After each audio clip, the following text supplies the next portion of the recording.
डोक्यावरती टोपी आहे, माथ्यावरती टीका आहे आणि मागे मंदिर आहे. तुम्हाला कळलं असेल आम्ही कुठे आहोत. आम्ही आहोत पंढरीला.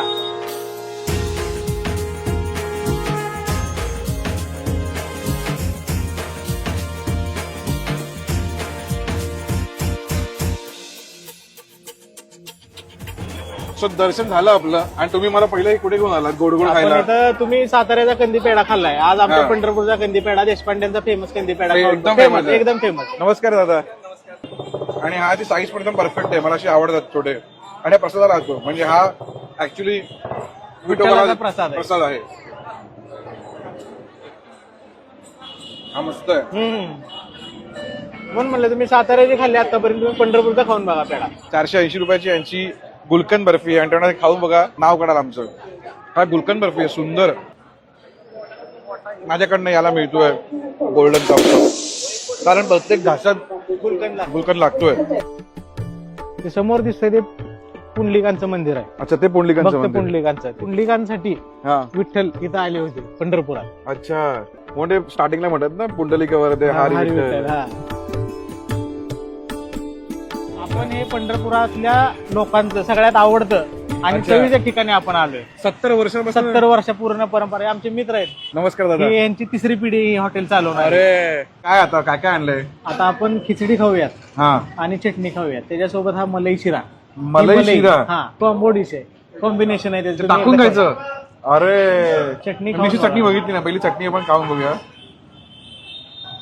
भाई साहेब काय आहे का जादू पंढरपूरची.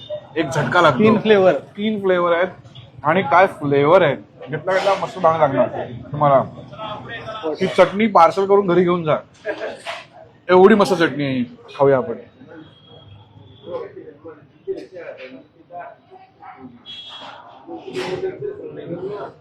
खिचडी आहे. त्याचे दाणे पण आहेत तेवढे मस्त खुसखुशीत झालेत ना एवढे खायला. आपण मुंबई पुण्यावाले जे लोक होत ना त्यांनी खिचडी खाल्लीच नाही. A1 गोष्ट आहे ही. माझ्याकडनं या खिचडीला मिळतोय गोल्डन डायमंड थम्सअप.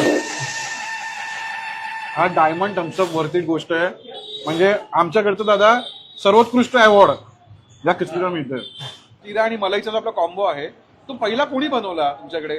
पहिला बनवल्यापेक्षा हे फार पूर्वीपासून चालत आले. आमच्या जवळजवळ 4 पिढ्या. हो, या धंद्यामध्ये आमच्या 4 पिढ्या आहेत. ते आमच्या आजोबा हे त्यांनी तयार केलेलं. मी पण कधी कधी अशा ठिकाणी जेव्हा येतो जेव्हा 300-400 वर्ष जुनं कुठलं मंदिर असतं आमच्या भिंतीला जेव्हा आम्ही हात लावतो तेव्हा त्याची फिलिंग येते की आपण अशा एका म्हणतात ना जागेवरती आहोत जिथे किती महान लोक येऊन स्पर्श करून गेले असतात त्या ठिकाणी. ते आज मी हात लावतोय.